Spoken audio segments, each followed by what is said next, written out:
Hi, this is Coach MJ. We're back on another episode of the Real Mission Impossible Show.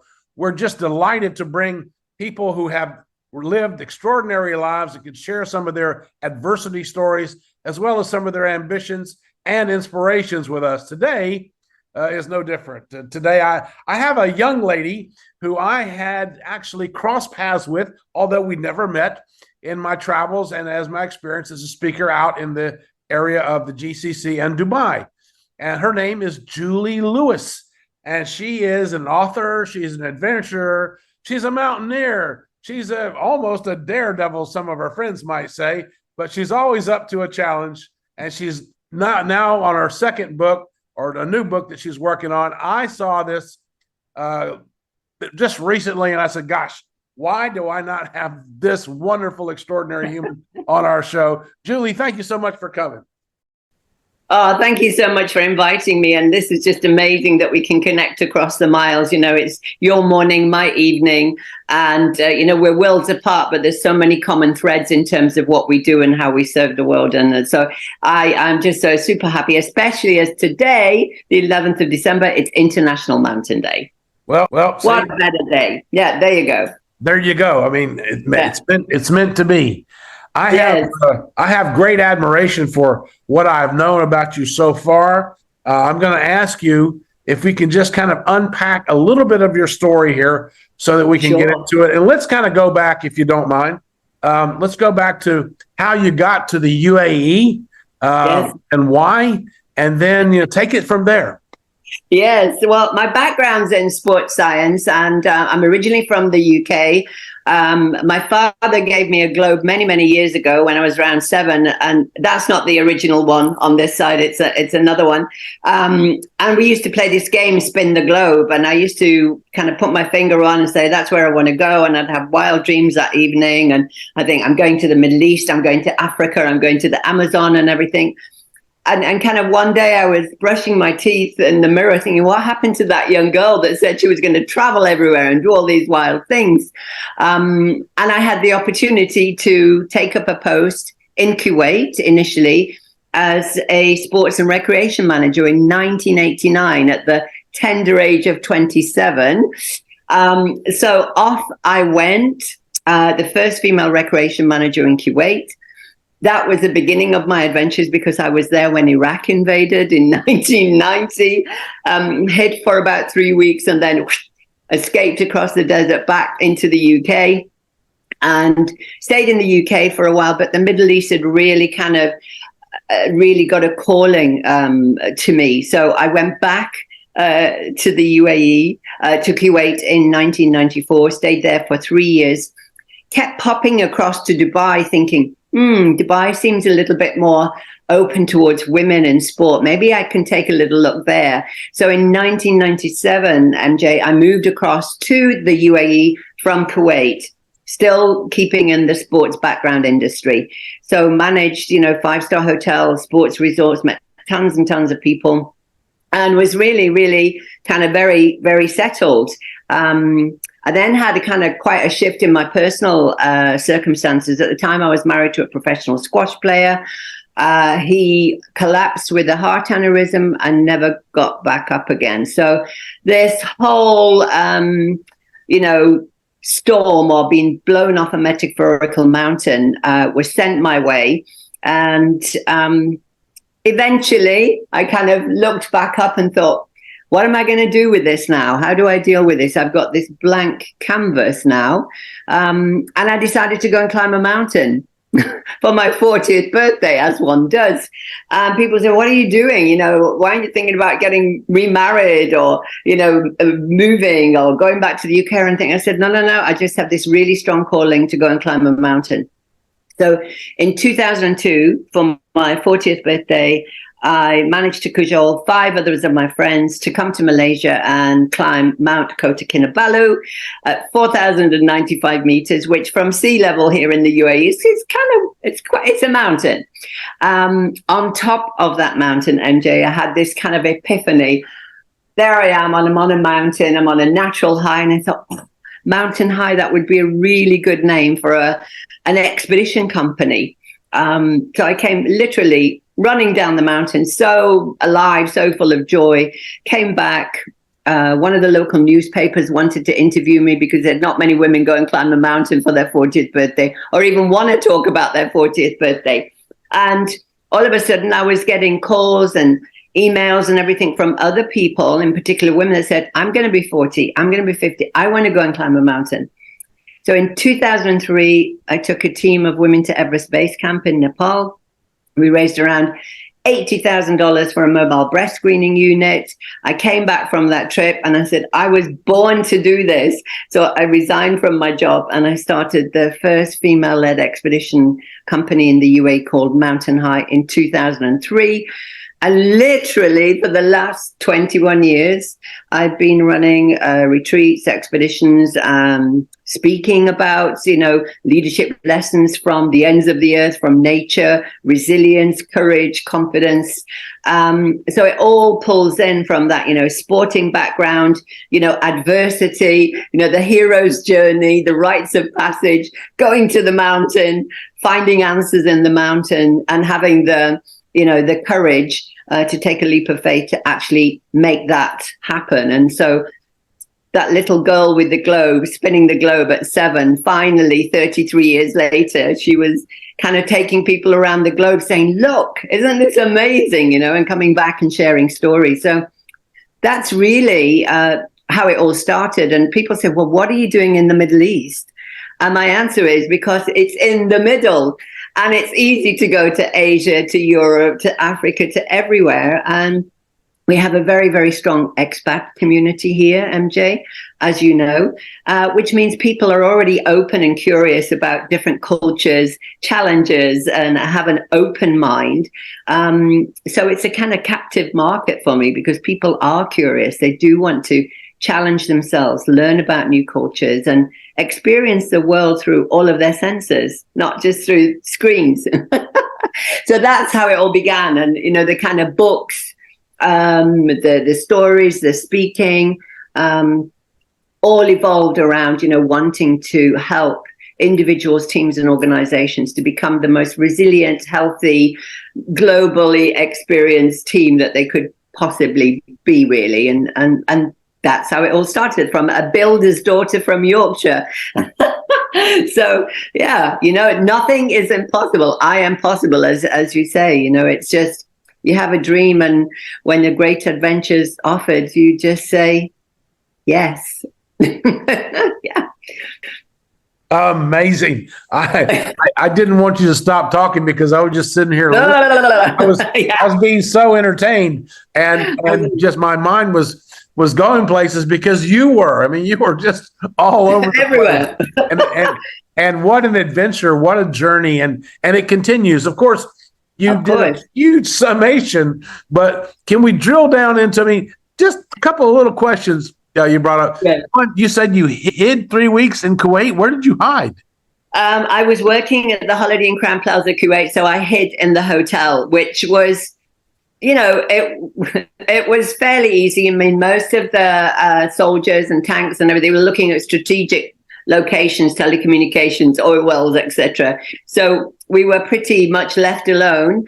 And at the time, there was a lot of long-staying guests in the hotel that used to do my circuit training classes. And they said, look, we've got a guide.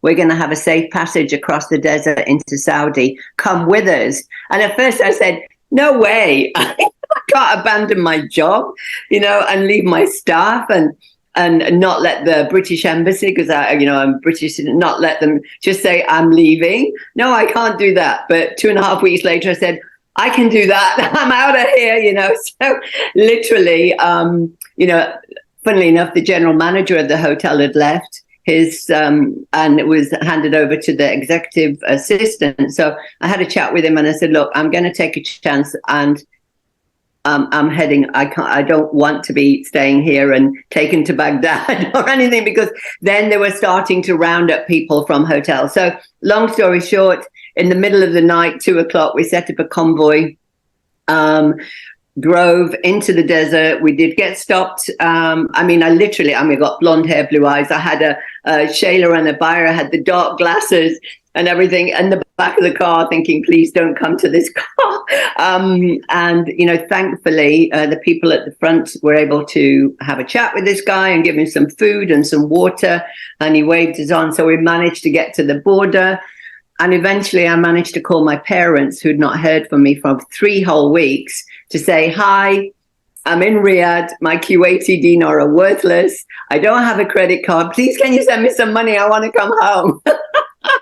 So that, and I said to my mum when I landed at the airport, please don't say I told you so. Because, when your daughter says, oh, I'm going to go and work in Kuwait, when you've been offered a job to lecture at the university where you graduated from and you choose to go and be a sports and recreation manager in Kuwait, it's like, do you know where that is? Do you know what you're letting yourself in for? And I thought, you know what? I can be a lecturer when I'm 50, 60, 70. I was 27 at the time and just so super curious. So it was a big, steep learning curve. And I think I maybe aged about 5 years crossing that desert. But, once you are in a safe haven, that's when you then have to dust yourself down and say, now what? I called Holiday Inn Worldwide. I said, I deserted my post. Please find me another one. I do want to work, but I don't want to work in a war-torn country. They were very supportive. I ended up staying in the UK for 4 years. And then the call back to the Middle East, to go back to Kuwait, can you imagine, after going through that experience? It was just, there's something in me that is drawn to this region, really. I think I must have some Middle Eastern blood. Although, no, I know I don't, because I did that DNA ancestry test. Great Britain, Europe, and Scandinavian. So where the Middle East comes in, I have no idea. But I consider this my home. I've lived now here for 26 years. Wow. So more than a third of my life. Yeah. Wow. When you say it like that, that's a lot, isn't it? Yeah. Yeah. And thank you for taking me back there, because Julie, I know we have other things to talk about in the session that we have, the time that we have committed, but that sounded like a movie right there. That whole scene, I could just see the whole drama unfolding, the fear, being anxious, and what are they going to do? They're going to grab women and trade me for who knows what. Honestly, I'm making a little bit light of it, but it must have been a really scary time for a 27-year-old. Yeah, it was actually. And something that, stayed with me for quite some time. And then you just think, well, what did I learn from that about myself? About taking a risk, taking decisions, counting on other people, asking for help, for support. And it actually set me. When I got back to the UK and eventually started applying for jobs, I'm sure the reason why I got many interviews, because on some of the application forms, it said reason for leaving your last post. And I put Iraqi invasion of Kuwait. I deserted my post. So people were like, oh, tell me more about that. Right. So it got me a few job interviews. And, right. Okay. All right. Yeah. And then when we cross back over and we get you back into Dubai, you also mentioned that your husband at the time had an aneurysm and he didn't come out of it. So that meant you were widowed at a very young age. 36. Okay. Yeah. And that was a huge tragedy, really, because, when you think of a professional sports people, you don't expect them to collapse. You certainly don't expect your husband to pass before, with all respect to your parents, you just don't expect that to happen. So again, it was one of those pivotal moments where, well, at the time I had to just focus on the practicalities. What do I need to do now? Who do I need to speak to? And of course, it was the personal manager at the hotel. It was my parents in the UK. They flew out, the personal manager came to me, and we kind of eventually resolved some of, like repatriation and no objection certificates and death certificates and everything. And that's really when I went on an inner journey. Really, this inner explorer. I wasn't looking externally. I was really going inwards and thinking, what does this actually mean to me now? Where do I go from here? I still had a job. I spent some time in the UK, and then I thought, I can't just sit at home and just mope around like a lost puppy. I need to distract myself. And there's no right or wrong. People do different things. Maybe I could have gone off and walked the Camino, a pilgrimage trail for a year and just wandered around. But I came back and stayed in my job for a year. And then literally another bathroom mirror moment, when you're there brushing your teeth and thinking, is this it? Is this what I'm destined for now? And, that globe, that, image of traveler and journeys and tears and a journal and everything. So I came up with this big idea that I was going to go walkabout in Australia. One of my friends had moved there and she said, if you ever want to come to Australia, let me know. And I let her know I'm coming to Australia. So I went walkabout, I took a backpack and a journal and just wandered around Australia for a while and keeping a journal, keeping how I felt, how I would like to feel. I feel sad. I want to feel joy again. I feel empty. I want to feel full. And I think this was really good for me, MJ, because nobody knew me. And I was just in nature, soaking up that energy. And that was really, really part of my healing. And of course, the big healing was going to the mountain or being called to the mountain, really, when I saw it on a research trip. It just kept saying, Julie, you need to come to me, And I get a lot of messages from nature, from the mountain. And funnily enough, 15 years after I first climbed that mountain, I went back to the same mountain and I literally said, what do you want me to know? Please guide me, because I was in this kind of transitional space again.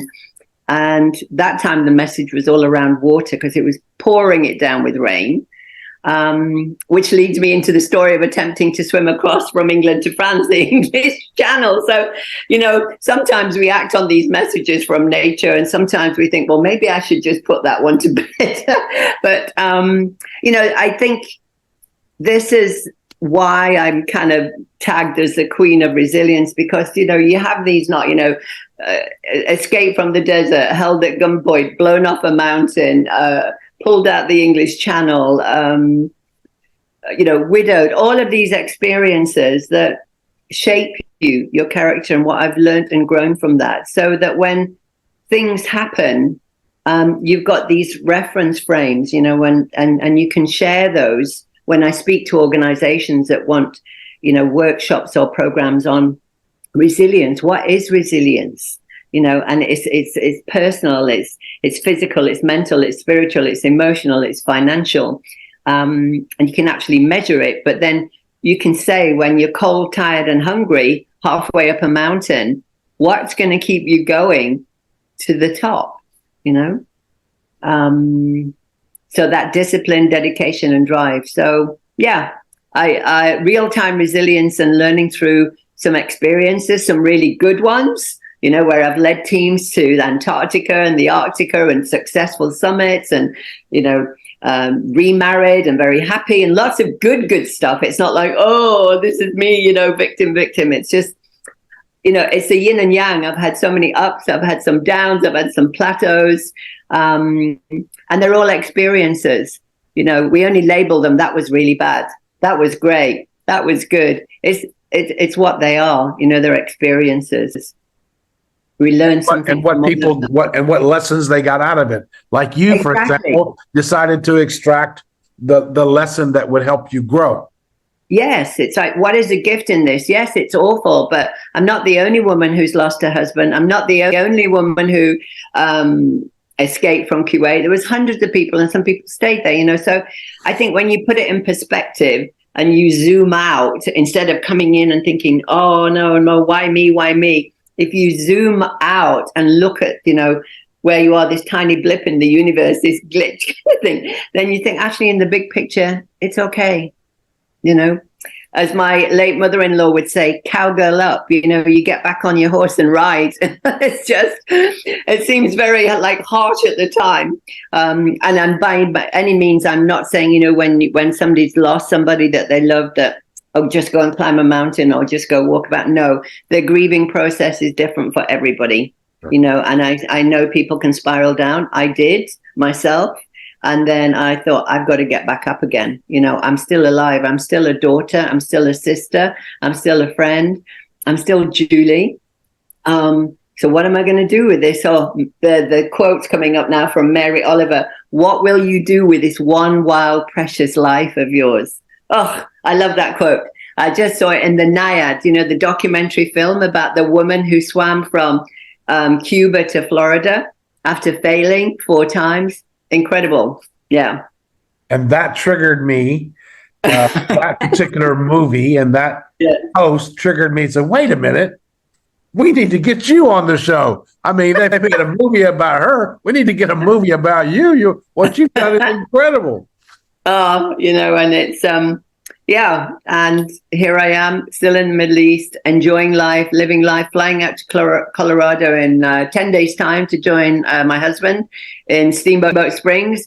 Lots and lots of snow, and yeah, lots of things to kind of look forward to, really, kind of thinking about now, 2024, and the book, you know, the next book, Uncharted Waters, Discover Your Hidden Depth. So instead of looking up to the mountains for answers, you know, I've been swimming into the deep ocean of emotions and thoughts and thinking, what do I want to say next? What do I want to share with the world? You know, and for me now, water is my element. You know, I'm not saying I'm done in the mountains, but for me now, I feel such a strong connection to water, and it's everything that it does for us. I mean, we can go without food for 30, 40 days. We can't go without water for more than 3 days. And of course, we can't go without air for 2-3 minutes. So, you know, these things, water and air that we take so for granted, that we'd quickly know if they weren't around, you know. So this whole taking care of the planet, taking care of yourself is kind of really kind of homing in on me now. Yeah. Exciting. Yeah, it seems like it is definitely a new segue for you because I actually had you as the mountaineer. I mean, come on. You've been to Antarctica.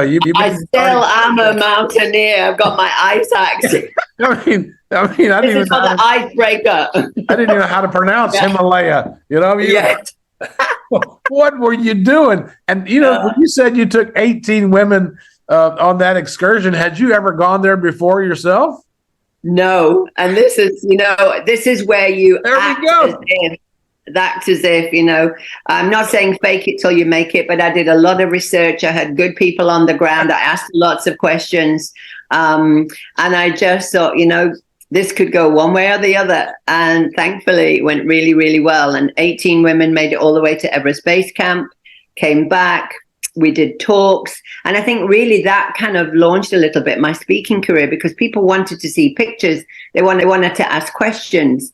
How did it feel? What did you eat? Did you feel the difference in the air? Were you struggling to breathe? You know, tell me about it. And so I figured that, you know, this is a great path for me, because I love traveling. I love meeting people. I like being in nature. I like being physical, and I like telling stories. So this is like the perfect segue into, you know, out of the squash, the tennis, the gym, and the aerobic studio into the mountains, the forest, the ocean, the deserts, and the rivers. So it's really that kind of progression or evolution of the species. You know, Julie, you know, in school, in university, and in the sports and fitness world, climbing a mountain, and then really discovering this whole new world and saying, come with me, you know, give me a hand, let me take you.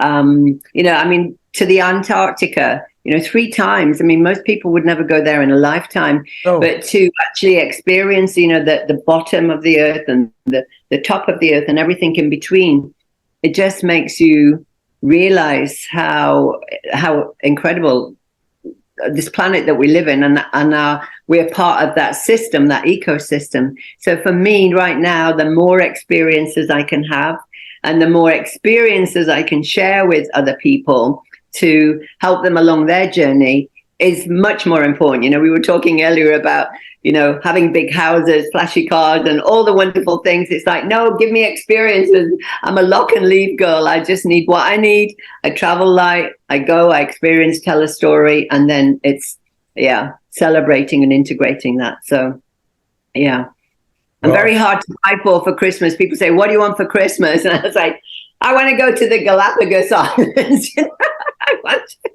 It's or something to do with travel, something to do with personal development.